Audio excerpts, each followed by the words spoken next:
لا إله إلا الله محمد رسول الله عليه صلاة الله وآله والأحبة لا إله إلا الله محمد رسول الله عليه صلاة الله وآله والأحبة warahmatullahi wabarakatuh. Antum dengar suara ana? Hah? Jelas?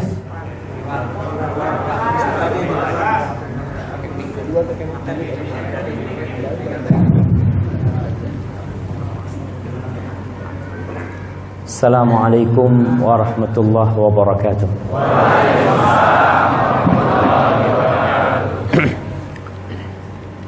Alhamdulillah alladzi hadana li hadza wa ma kunna linahtadiya laula an hadana Allah. Segala puji bagi Allah Jalla Jalaluh yang telah memperkenankan hidayahnya untuk kita. Andai kata Allah tidak memberikan hidayahnya kepada kita, entah kita hari ini sedang berada di mana. Allah muliakan hambanya dengan nikmat hidayah. Karena hidayah itu mengantarkan kepada kebahagiaan dunia dan akhirat. Adapun harta hanya akan membuat tubuh antum bahagia. Hanya akan membuat antum lebih indah di dunia. Tapi entah apakah jiwa seorang itu akan berbahagia tanpa hidayah Allah. Mustahil insyaallah. Allahumma salli wa sallim wa zid wa barik wa an'im ala sayyidina wa maulana Muhammadin wa ala alihi wa ashabihi ajma'in. Ya Allah, semoga salawatmu, salam, berkah dan nikmatmu senantiasa kau curahkan untuk hamba kekasihmu, untuk baginda Nabi kita Muhammad alaihi salatu wassalam, untuk manusia termulia yang pernah menginjakkan kakinya di muka bumi, untuk satu-satunya hamba Allah yang seharusnya menjadi panutan buat kita. Tingkah laku kita, gerak-gerik kita, tutur kata kita, itu seharusnya mengikuti Rasulullah sallallahu alaihi wasallam. Tapi bagaimana umat Islam akan mengikuti beliau sedangkan mereka tidak kenal dengan Rasul sallallahu alaihi wasallam? Apa yang kita kenal tentang Nabi kita alaihi salatu wassalam? Sebagian di antara kita bahkan berusaha untuk meremehkan sunnah-sunnah Rasulullah sallallahu alaihi wasallam. Nggak suka. Kenapa kau nggak suka? Nabi yang nyuruh itu. Kau disuruh sama atasanmu taat. Kau diperintahkan oleh bosmu, kau nurut. Tatkala Allah yang memerintahkan, Nabi yang mencontohkan sallallahu alaihi wasallam, kita sering menawar perintah Allah dan tidak pernah menawar perintah atasan kita. Kita lihat perusahaan-perusahaan yang mengatakan seragam di perusahaan ini warnanya putih. Itu semua nggak ada yang tanya, Pak, kenapa kok putih? Saya sukanya warna biru. Maka perusahaan akan mengatakan, mohon maaf, kalau kamu masih mau bekerja di sini, pakai baju putih. Kalau tidak, silahkan tempat lain. Tapi tatkala ada perintah Rasul sallallahu alaihi wasallam, kita masih suka menawarkan, bahkan meninggalkannya. Kenapa? Ana nggak butuh. Merasa tidak butuh, padahal beliaulah yang bakal menanti kita di telaga sallallahu alaihi wasallam. Semoga salawat Allah dan salam senantiasa tercurahkan kepada beliau, kepada keluarga beliau, kepada istri-istri beliau, pada para ummahat ya, untuk para ibu-ibu. Bacalah sejarah istri-istri Rasul sallallahu alaihi wasallam supaya tidak capek hidup. Kalau yang dibaca itu perjalanan hidup artis, kalau yang dinikmati itu perjalanan hidup seorang wanita yang telah melakukan ini dan itu, capek hidup wanita nanti. Karena dia akan terobsesi untuk menjadi seperti mereka. Yang kita tahu mereka semua mati, yang ditinggal apa? Apa yang dia bawa mati semua mereka? Hanya amal perbuatan mereka. Lihat bagaimana Khadijah radhiyallahu ta'ala anha baca. Lihat bagaimana Aisyah radhiyallahu ta'ala anha, seorang wanita yang paling banyak menghafal hadis Rasul sallallahu alaihi wasallam. Coba tanyakan kepada ibu-ibu, berapa hadis yang dihafal? Ustaz, itu kan istrinya Nabi, suami ana nggak bisa ngaji Ustaz. Gimana ana mau hafal hadis? Katanya, Masya Allah. Tapi bagaimana kesabaran istri-istri Rasul sallallahu alaihi wasallam? Seharian penuh nggak makan, bukan seharian. Besoknya mungkin tidak makan. Nabi alaihi salatu wasallam pernah ada tamu yang datang kepada beliau. Beliau tanya, karena tamu ini datangnya kepada Rasul sallallahu alaihi wasallam, maka Nabi wajib memuliakan tamu. Dia utus salah seorang sahabatnya untuk bertanya ke rumah-rumah Nabi, ke rumah istri-istri Nabi. Satu rumah ditanya, ada makanan? Enggak ada. Yang ada cuma air di rumah kita. Pindah ke rumah selanjutnya, ada makanan? Enggak ada. Semua rumah istri Nabi SAW enggak ada makanan. Balik lagi sahabat ini, ya Rasulullah, enggak ada yang punya makanan. Kita sekarang makanan sampai dibuang ke sampah. Kadangkala kita beli terlalu banyak, nggak habis, kita lempar. Akhirnya Rasul sallallahu alaihi wasallam berkata, "Man yudhaifu dhaifa Rasulillah sallallahu alaihi wasallam." Siapa di antara kalian yang mau menjamu tamunya Rasulullah sallallahu alaihi wasallam? Sahabat Ansar angkat tangan, "Ana ya Rasulullah, aku."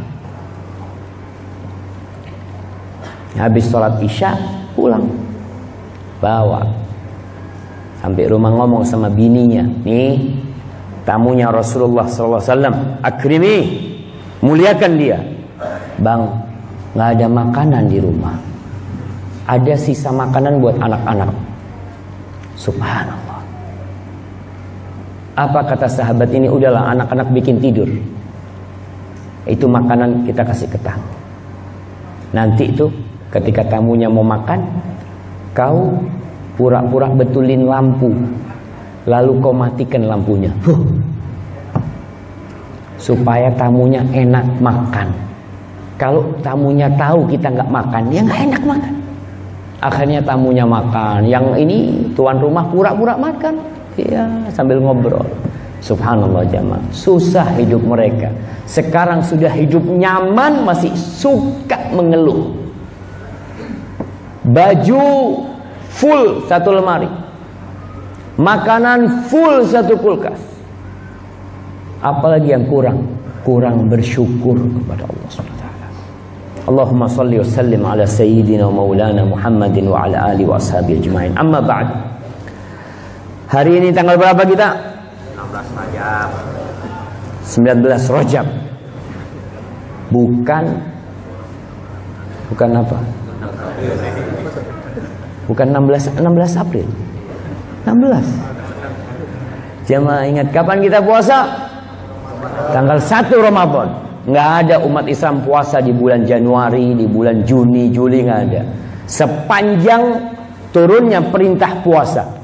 Ya ayyuhalladzina amanu kutiba alaikumus shiyam kama kutiba alal ladzina min qablikum la'allakum tattaqun. Sejak turun ayat itu, umat Islam puasanya di bulan Ramadan. Syahrul Ramadan alladzi unzila fil Quran. Kenapa kalau sekarang puasanya di bulan Juni? Tahun ini kita puasa tanggal berapa ya? Di tanggal 1 Ramadan. Ada apa repot kau? Masalahnya kita nggak kenal sama tanggalan Islam. Nggak kenal. Sampai tua ditanya, tolong sebutkan tanggalan Islam. Coba jamaah yang sudah tua ini tanya sama dirinya, hafal nggak tanggalan itu? Ustaz, emangnya wajib? Enggak wajib. Emangnya wajib kau hafal Januari sampai Desember? Kenapa kau hafal itu dan kau tidak hafalkan yang disunnahkan sama Rasulullah SAW? Yang di bulan-bulan itu ada ibadah buat kita. Orang-orang ketika bertanya kepada Rasul sallallahu alaihi wasallam, yas'alunaka 'anil ahillah. Mereka bertanya tentang rembulan. Kenapa rembulan ini kok dari bulan sabit, kemudian dia jadi besar, jadi bulat, kemudian hilang nantinya? Qul hiya mawaqitu linnasi wal hajj. Katakan kepada mereka, itu tuh untuk penentuan waktu buat manusia. Hilal itu penentuan waktu dan kita tinggalkan. Habis bulan. Nah, antum sebutkan bulan-bulan kita nih umat Islam. Nah, ana kasih hadiah antum. Fadhal. Yang pertama Muharram, Jumadil Awal, Jumadil Akhir, Ramadan. Modelnya kayak gini, nggak apa-apa, nak kasih hadiah, insyaallah. Fadhal. Jamaah, kita nih, nah, antum mau hafal, fadhal. Muharram, Safar, Safar. Nggak ada safar. Safar itu perjalanan nanti. Sofar. Lebaran, Safar, Rabiul Awal, Rabiul Akhir, Jumadil Awal, Jumadil Akhir, Rajab, Sya'ban, Ramadan, Syawal, Zulqa'dah, Zulhijjah. Masya Allah, barakallahu fikum, terima kasih dia, masya Allah. Baik, antum. Nah, sebutkan. Muharram, Safar, Jumadil Awal, Jumadil Akhir. Tunggu. Ini sudah nggak tertib nih. Dari Januari sebutkan. Nah, Januari, Februari, Maret, April, Mei, Juni, Juli, Agustus, September. Masya Allah, hebat antum. Kasih hadiah. Masya Allah, barakallahu fikum. Jemaah kita nih yang muslim nggak bangga dengan Islam. Ana tidak melarang antum menghafal kalender orang-orang Kristus, karena Masehi itu artinya Kristus. Fadl antum menghafal. Tapi jangan tinggalkan yang Islam. Di sini kadang-kala kita, ya Allah, kita tuh jadi ekor jemaah. Ana sering ingatkan kapan ekor ada di depan. Ekor selalu ada di belakang dan digunakan untuk menutup kekurangan. Umat Islam itu imam. Allah mengatakan, Inna dina indallah al-Islam. Emangnya apakah penanggalan itu agama? Subhanallah. Allah menyebutkan di surat Taubah mungkin jamaah. Allah mengatakan, Inna iddatash syuhuri indallah 12 syahran fi kitabillah yawma khalaqas samawati wal ard minha arba'atun hurum dzalika ad-dinul qayyim. Subhanallah. Fala tadlimu fihinna anfusakum. Allah katakan, sesungguhnya hitungan bulan di sisi Allah termaktub dalam Lauhul Mahfuz sejak penciptaan langit dan bumi itu 12 bulan. Di antaranya ada 4 bulan haram. Bulan haram itu bulan apa? Bulan apa bulan haram itu? Masya Allah. Bapaknya nggak tahu, anaknya yang tahu. Anaknya, nah, yang mana yang mau jawab? Bulan haram bulan apaan? Lupa juga, Masya Allah. Udah dapat hadiah belum? Belum ya? Zulqa'dah, Zulhijjah, Muharram, Rajab. Masya Allah. Fadal hai. Barakallahu fikum. Yang ada bulan haram itu cuma di 12 bulan ini. Kalau kita cari di Januari sampai Desember nggak ada. Apa kata Allah? Dzalika dinul qayyim. Itulah agama yang lurus. Kita meremehkan agama kita sendiri. Lalu kita ingin kejayaan buat umat Islam. Kau memalukan. Kau tanya sama dirimu, pantas kau mengatakan kejayaan Islam. Ajaran Islam kau tinggalkan. Bahkan engkau memandangnya sesuatu yang remeh. Dzalikad dinul qayyim. Itu agama yang lurus. Engkau jangan mendolimi diri kalian. Haibati fillah, bulan Rajab bulan haram, bulan Sya'ban bulan diangkatnya amal kebajikan. Bukan amal kebajikan, amal perbuatan semuanya diangkat. Dan bulan Ramadan bulan diturunkannya Al-Quranul Karim. Kita saat ini berada kurang dari 41 hari untuk memasuki bulan Ramadan.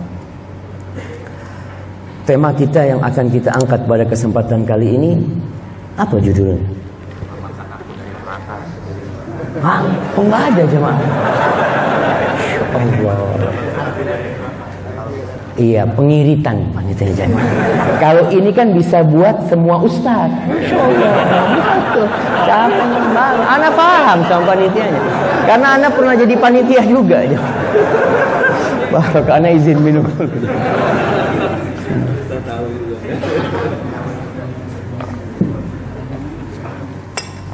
Haibati fillah, alhamdulillah. Seringkali kita membaca ayat-ayat ancaman tentang api neraka di dalam Al-Quran Karim. Manusia ini memiliki sisi takut dan sisi harap. Orang tua mendidik anak itu tidak harus dengan ancaman terus. Kadangkala ancaman itu nggak berguna buat dia. Tapi sekali-kali kita kasih reward atas kebaikan dia. Kita kasih hadiah. Maka dalam Al-Quran Karim kita akan mendapatkan ancaman-ancaman. Dan kita juga akan melihat tentang imbalan-imbalan dan iming-iming dari Allah Jalla Jalaluhu. Surga. Masya Allah. Kenikmatan yang tiada tandingannya.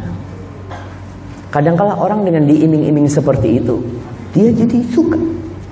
Hari ini kita akan membicarakan tentang ancaman Allah yang seharusnya kita takut, dan bukan hanya orang tua. Bagaimana anak-anak itu menjadi takut dengan api neraka? Bukan hanya ditakut-takutin dengan pecut. Bukan anak itu ditakutin sama Pak Polisi. Oke, ketika ada polisi dia takut. Polisi nggak ada, jangan anak-anak, bapak-bapak. Ada polisi, pasang seatbelt. Kenapa? Ada polisi itu. Ada polisi.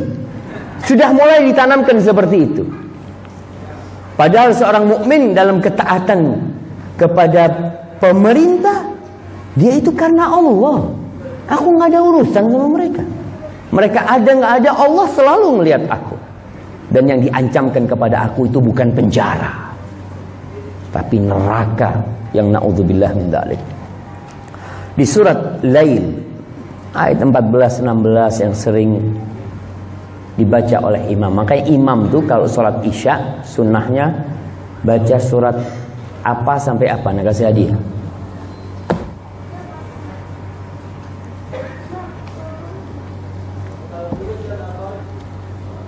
Al-Muluk dan At-Tariq, Al-Buruj dan At-Tariq. Iya. Ini fadl. Jadi sunnahnya itu jamaah kalau sholat subuh dianjurkan membaca dari Tiwalul Mufassal. Artinya surat-surat mufassal yang panjang, dimulai dari Al-Hujurat sampai Al-Mursalat. Kalau sholat isya disunnahkan baca dari Ammayat, itu Awsatul Mufassal, dari Amma Yatasaalun sampai Ad-Duha. Kalau maghrib dari Ad-Duha sampai An-Nas. Tapi kadang-kadang Rasulullah SAW membaca At-Tur ketika sholat maghrib. Artinya yang biasa dibaca. Bahkan Rasulullah SAW menganjurkan kepada Mu'adz bin Jabal untuk membaca surat-surat itu. Kita nih kalau sering dengar imam baca satu surat, ada imam yang Masya Allah seneng banget sama surat Al-Buruj umpamanya. Ustaz, bukan seneng banget Ustaz, cuma itu yang dihafal sama dia. Ya nggak apa-apa, imamnya suka baca itu, kita yang jadi makmum baca di rumah. Apa artinya nih? Sehingga tatkala kita bermakmum, kita faham gitu, menikmati bacaan itu. Al-Lail yang sering dibaca dalam waktu salat Isya, Allah mengatakan فَأَنذَرْتُكُمْ نَارًا تَلَظَّى. Dan aku memberikan peringatan kepada kalian dengan neraka yang berkobar-kobar. La yaslaha illal ashqa. Tidak memasukinya kecuali orang-orang yang melarat, yang sengsara.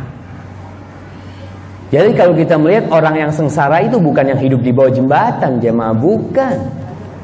Orang yang sukses dan berbahagia itu bukan yang naik mobil, rumahnya mewah, motornya Masya Allah. Lah. Ana pernah dengar cerita, ana baca cerita itu insya Allah. Ceritanya Uwais Al-Qarni. Uwais Al-Qarni yang doanya mustajab karena dia berbakti sama orang tua. Ini orang-orang yang ingin doanya mustajab datang tuh sama orang tuanya, berbuat baik sama orang tuanya. Uwais Al-Qarni pernah satu hari dia berada di Irak sana, meninggalkan Yaman ke Madinah terus ke Irak. Suatu hari dia datang ke tempat sampah, dia cari makanan. Dulu susah hidupnya. Ketika dia lihat ada makanan yang dibuang, ada anjing yang menggonggong di sebelah sana. Digonggong sama anjing, ceritakan situ. Uwais mengatakan, "Kul mimma yalik wa akul mimma yalini." Makanlah yang dekat sama kau, aku akan makan yang dekat sama aku. Ini ngomong sama anjing. Lalu dia mengatakan, "Idza tajawaztu sirat fa ana khairun minka wa illa fa anta khairun minni." Uwais mengatakan, kalau aku bisa melewatin sirat dan berhasil masuk surga, aku lebih baik dari kau. Tapi kalau aku jatuh, kau lebih baik dari aku, kata dia. Wallahi jemaah, Allah mengatakan sebagian orang itu seperti binatang ternak, bahkan lebih buruk dari binatang ternak. Ingat, yang masuk neraka itu orang-orang yang sengsara tuh. Kalau kau mau tahu kesengsaraan, di neraka tuh, bukan di penjara. Banyak orang di penjara akhirnya masuk surga. Antum lihat sebagian penjara-penjara itu, ya yang ana tahu, penjara korupsi. Sebagian orang itu kenal Allah di penjara. Masuk penjara, yang alhamdulillah sejak ana di penjara, ana bisa puasa Senin Kemis. Ana bisa baca Quranul Karim. Masya Allah, nikmat buat kau penjara ini kalau itu. Iya, nikmat buat dia. Daripada rumah dia yang mewah, dia lupa sama Allah Jalla Jalaluhu di sana. Orang kadang-kadang lupa dengan nikmat yang lebih agung dari dunia dan isinya ini.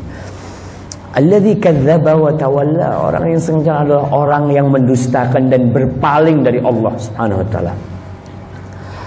An-Nu'man bin Bashir, Simak bin Harb, seorang tabi'in, mendengar Nu'man bin Bashir, seorang sahabat. Dia ceramah di masjid. Dalam ceramahnya dia mengatakan, sahabat, maka dia mendengar langsung dari Rasul sallallahu alaihi wasallam. Dalam mimbar dia mengatakan, sami'tu Rasulullah sallallahu alaihi wasallam yakhutub yaqulu andartukumun nar hatta law anna rajulan kana bis-suq la sami'ahu min maqami hadha. Subhanallah. Kata Nu'man bin Bashir, aku mendengar Rasul sallallahu alaihi wasallam ceramah, dia mengatakan, aku peringatkan kalian dengan api neraka. Aku peringatkan kalian dengan api neraka. Aku peringatkan kalian dengan api neraka. Kata Nu'man bin Bashir, andai kata orang di pasar itu dengar omongan Rasul SAW di masjid, nggak main-main jemaah. Kita itu diperingatkan. Kalau antum diperingatkan umpamanya ada badai yang akan datang, apa yang akan antum lakukan? Dikatakan ini perkiraan 2 hari lagi ada badai yang tiba sampai ke komplek ini. Diharapkan semua penduduk komplek ini untuk mengungsi. Ngungsi enggak mereka? Pergi semuanya. Padahal belum tentu badai itu datang. Neraka pasti datang. Tapi kita santai. seakan-akan sesuatu yang tidak akan terjadi. Itulah kata Allah Jalla Jalaluhu, bal tu'thirunal hayatad dunya. Kalian itu lebih mementingkan kehidupan dunia, lebih mementingkan keselamatan tubuh kalian, mementingkan keselamatan harta kalian. Padahal akhirat itu lebih baik dan lebih abadi buat kalian.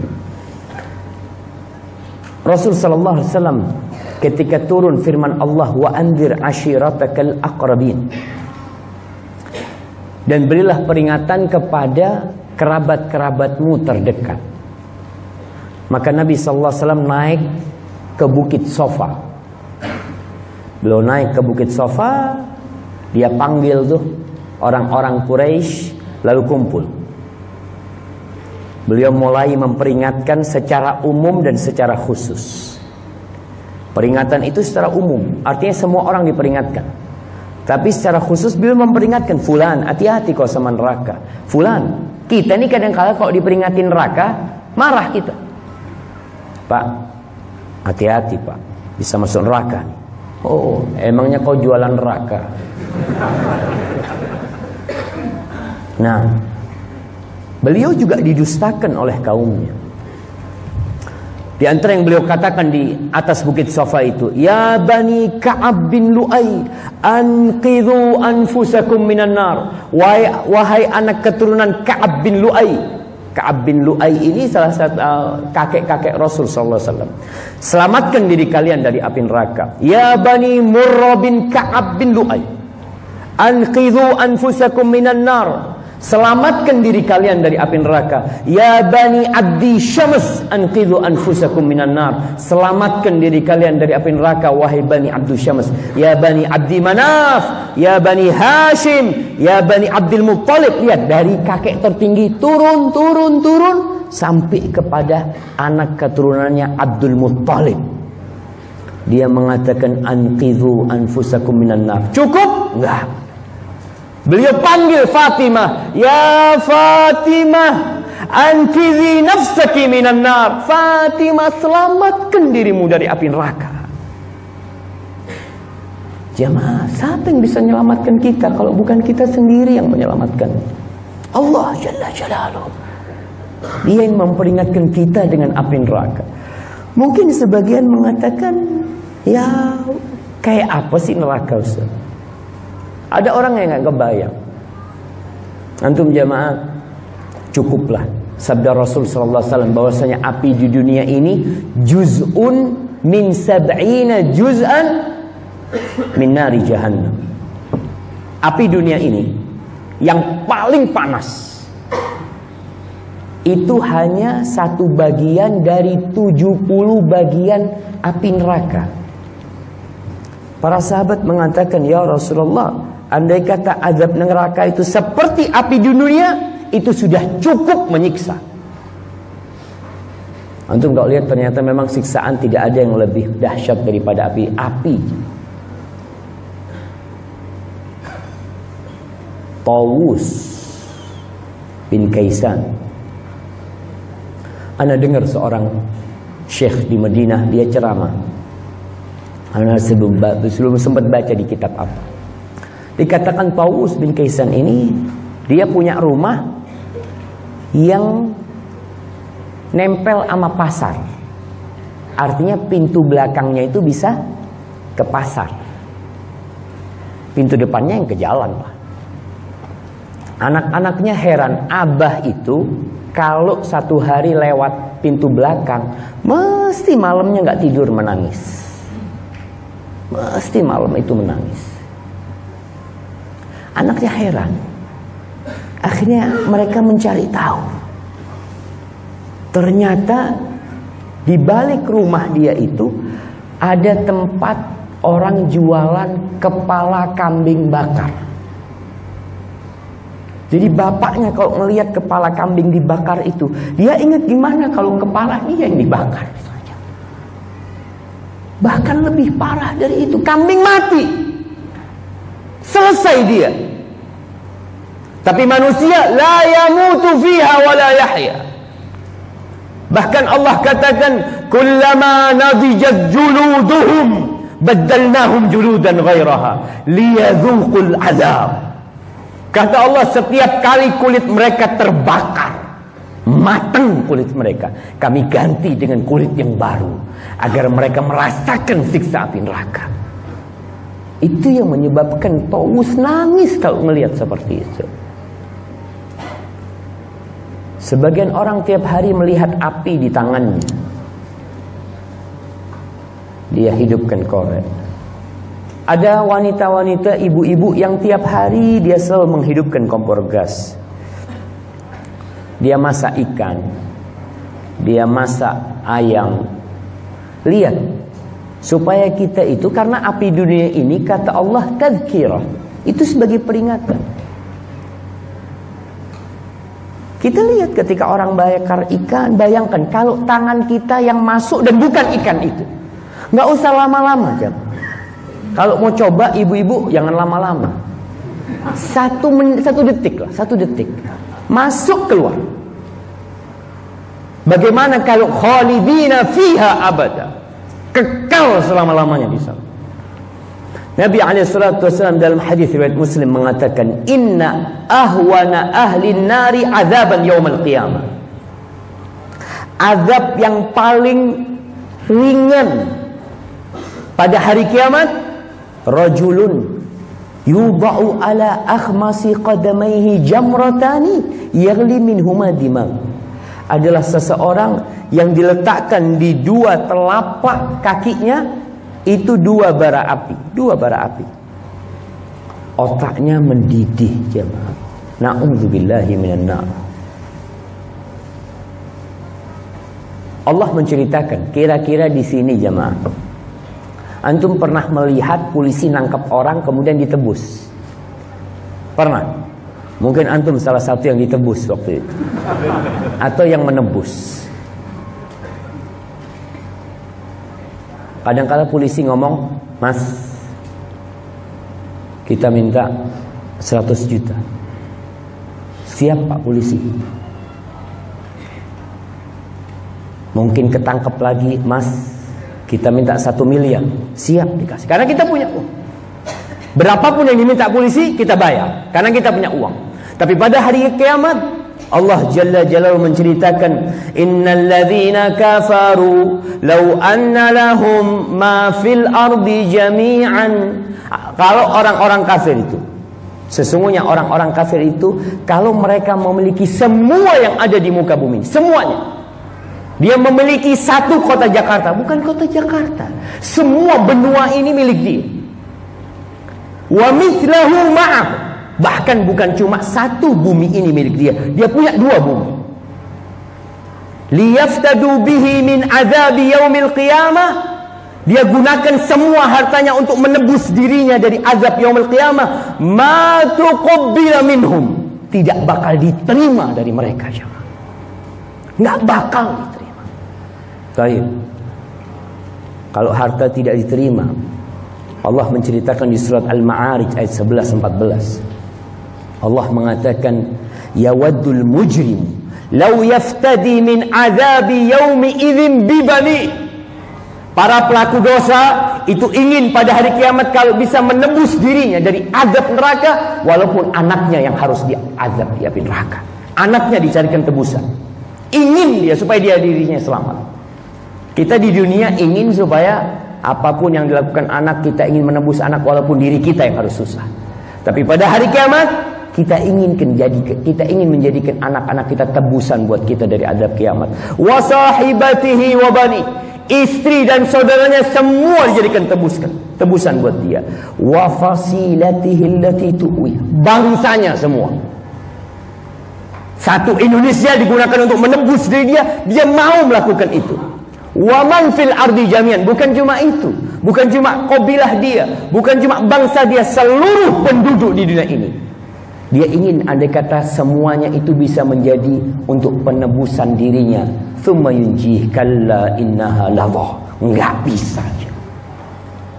Wallahi enggak main-main jemaah. Api neraka ini benar-benar enggak main-main.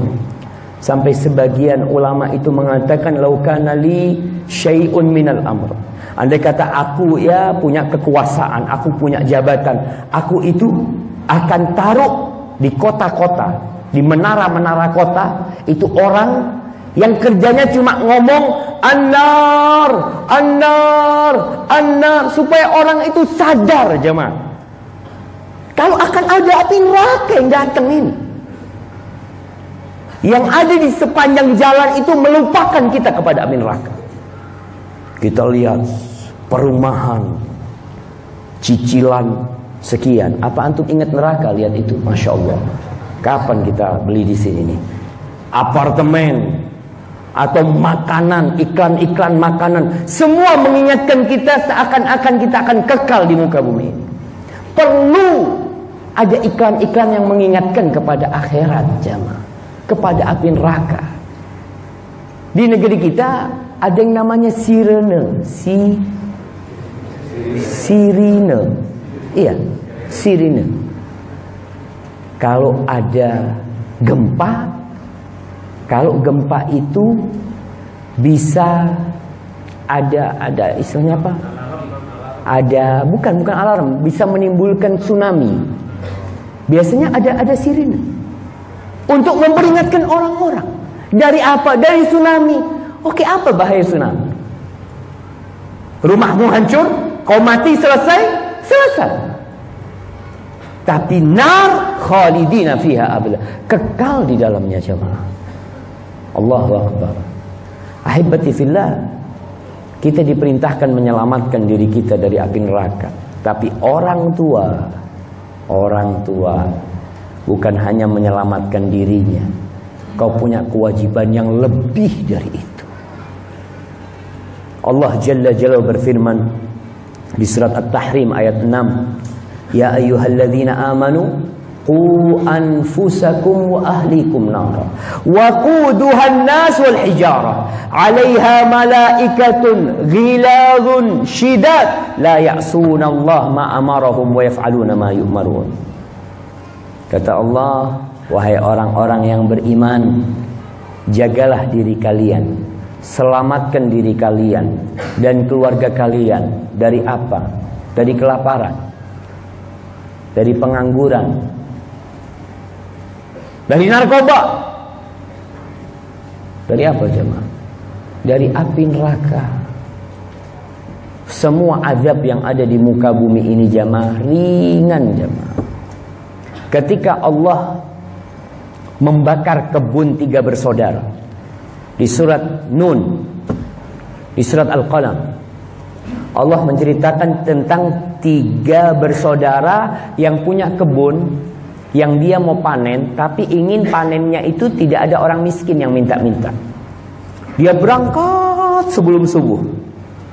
Niat sudah malam ini, kita berangkat nih besok, ketika orang-orang tidak ada.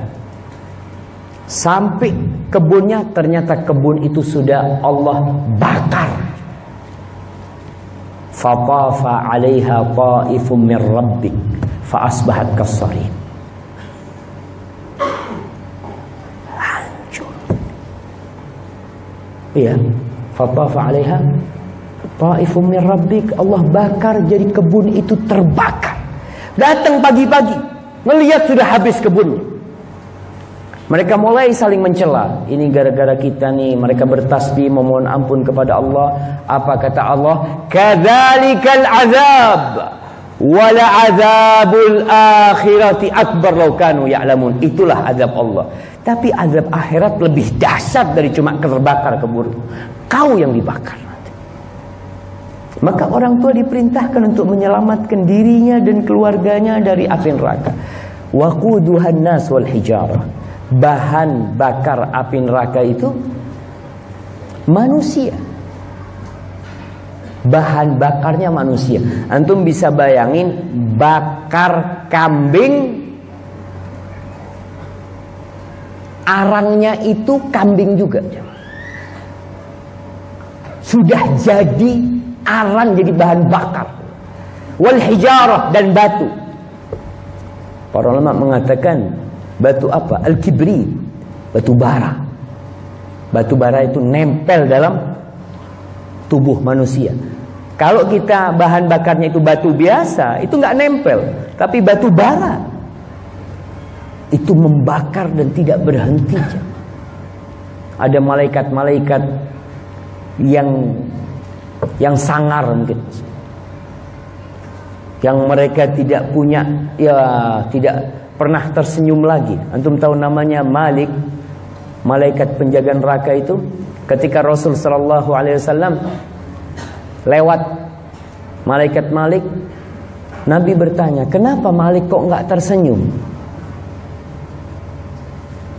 Kata Jibril, ma dhahik mundu khalaqallahu nar. Dia nggak pernah tersenyum lagi setelah Allah menciptakan neraka. Nggak pernah lagi. Allah jamaah. Maka kita perlu berpikir menyelamatkan kita dan anak-anak kita. Jangan orang tua hanya berpikir cari makan buat anaknya. Anak itu sudah ditanggung makannya di perut ibu. Jangan terlalu sibuk kita mencari usaha sana, usaha sini hanya untuk dunia anak kita.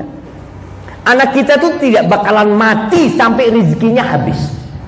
Nggak bakalan. Bapaknya mati, anaknya apa akan mati? Tetap hidup. Karena ada yang ngasih rezeki dia. Maka orang tua jangan terlalu bingung dengan dunia anaknya. Dia harus berpikir, kira-kira anakku masuk surga apa enggak? Dari pagi ada orang tua yang Masya Allah, pagi sampai malam bawa fulus pulang, seakan-akan dengan duit selesai urusan rumah tangga lah. Orang tua itu, apalagi ayah, itu pemimpin. Kalau ada masalah di kecamatan sini nih, siapa yang ditanyain sama Kapolda atau Kapolres? Kapolseki. Ketika ada masalah di sebuah kota, yang dipanggil itu Kapolresnya. Kenapa kau tidak bisa mengamankan? Aku taruh kau di sana sebagai pemimpin. Dan ketika anak-anak tidak benar, istri tidak benar, siapa yang bakal dimintain pertanggungjawaban? Suami yang akan dipanggil. Kullukum ra'in wa kullukum mas'ulun an ra'iyatih. Sebenarnya orang tua ini gak perlu disuruh memperhatikan anaknya, mereka sudah perhatian sama anaknya. Siapa yang tidak cinta dengan anak? Anak itu belahan jiwa, belahan qalbi. Masya Allah, kehadirannya sangat diharapkan. Kepergiannya meninggalkan kesedihan di dalam rumah. Itu sudah ada perhatian orang tua. Cuma yang jadi masalah untuk urusan akhirat, nggak kepikiran orang tua. Dia ingin anaknya sukses jadi dokter, walaupun harus nyogok, dia sogok. Berapa bayar nak? Banyak ya. Berapa? 150, gampang. Nih, masuk. Orang tua melakukan itu. Dia pikir boleh. Kau tahu ar-rashi wal murtashi finnar, orang yang menyogok dan disogok di neraka. Kau memulai jalan anakmu lewat jalan neraka. Mulai jalan neraka, lalu kau kepingin selamat anakmu? Enggak, memang dia enggak kepingin anaknya selamat dari api neraka, enggak. Ada orang tua yang memang mengantarkan anaknya ke neraka. Dia tarik anaknya, istrinya, semuanya dia tarik ke neraka. Karena orang tuanya gak paham apa sebenarnya yang harus dia lakukan dalam kehidupan ini. Allah menciptakan kita bukan untuk cari makan. Kalau urusan cari makan, apa beda kita sama sapi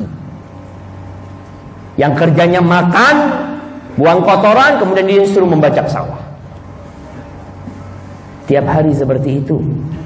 Apa bedanya kita sama mereka? Allah menciptakan kita itu untuk satu maksud, mengabdi kepada Allah. Wa ma khalaqtul jinna wal insa illa liya'budun. Tidaklah aku ciptakan bangsa jin dan manusia kecuali untuk beribadah. Inna salati wa nusuki wa mahyaya. Bayangkan, wa mahyaya, semua hidupku dari awal aku lahir sampai aku mati, dan matiku juga lillahi rabbil alamin. Maka kita perlu memfikirkan, jemaah, hubungan anak sama orang tua nih, itu seperti hubungan badan dengan organ tubuh lainnya.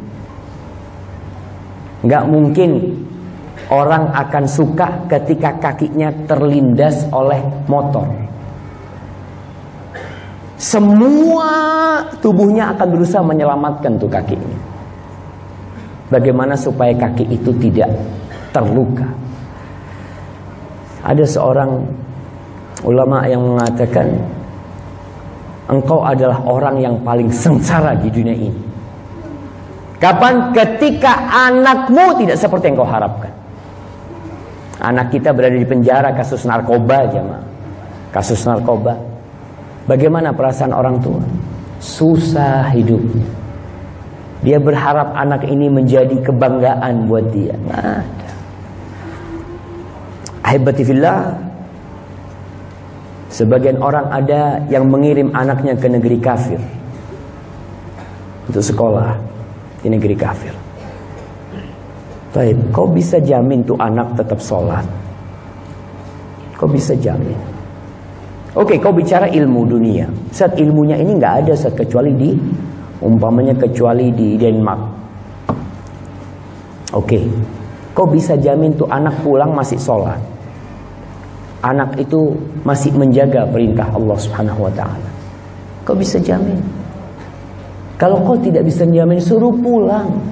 Jangan di negeri kafir, anak-anak yang di kos-kosan, jemaah. Antum lihat daerah kos-kosan. Ini kita bicara orang tua menyelamatkan anaknya dari api neraka. Kau taruh anakmu di kos-kosan dan kau kirim duit tiap bulan dan kau cukupi dia, kau tidak pernah perhatian sama sholat dia. Kau tidak pernah tanya dia keluar bersama siapa. Bahkan tahu, oh Ustaz, dia biasa keluar sama cewek, tapi nggak ngapa-ngapain, Ustaz. Kau tahu dari mana nggak ngapa-ngapain? Laki perempuan kalau berdua, siapa yang ketiga? Setan. Memang mereka nggak ngapa-ngapain, setannya yang ngapa-ngapain. Kalau di negeri kita jamaah, anak yang kos-kosan aja orang tua kadang-kala nggak perhatian sama mereka. Dengar azan, apalagi di negeri yang tidak dengar azan. Makanya orang tua harus perhatian sama anaknya. Ada seorang ibu, dia cerita, Ustaz, ketika anak-anak kos di Bandung, ibu ini cerita, anak selalu telepon di waktu sholat. Subuh, anak telepon dia. Anak kepingin tahu dia bangun nggak untuk sholat subuh. Ini orang sedang menyelamatkan anaknya dari api neraka. Apa guna dia bawa gelar S1, S2, S3 kalau ternyata dia nggak sholat? Apa gunanya, jemaah? Makanya ditelepon dia. Kalau nggak diangkat Ustaz sama anak-anak, anak telepon satpamnya. Kayaknya anak-anak ketiduran. Tolong dibangunkan. Tolong dibangunkan. Kenapa yang pertama dihisab pada hari kiamat itu sholat, jamaah? Kalau sholatnya nggak benar, kau pikir, oh dia baik sama temennya. Iya, baik sama temennya. Dia mudah bergaul sama orang, oke. Tapi kalau dia nggak sholat, apa gunanya? Walaupun hidup berapa tahun dia, kalau dia nggak sholat, jemaah. Allah yang ngasih segalanya sama dia, dipanggil hayya 'alas sholat, dia nggak sholat. Maka orang tua perhatikan anak-anaknya yang belajar, yang kos di mana, perhatikan untuk menyelamatkan mereka dari api neraka.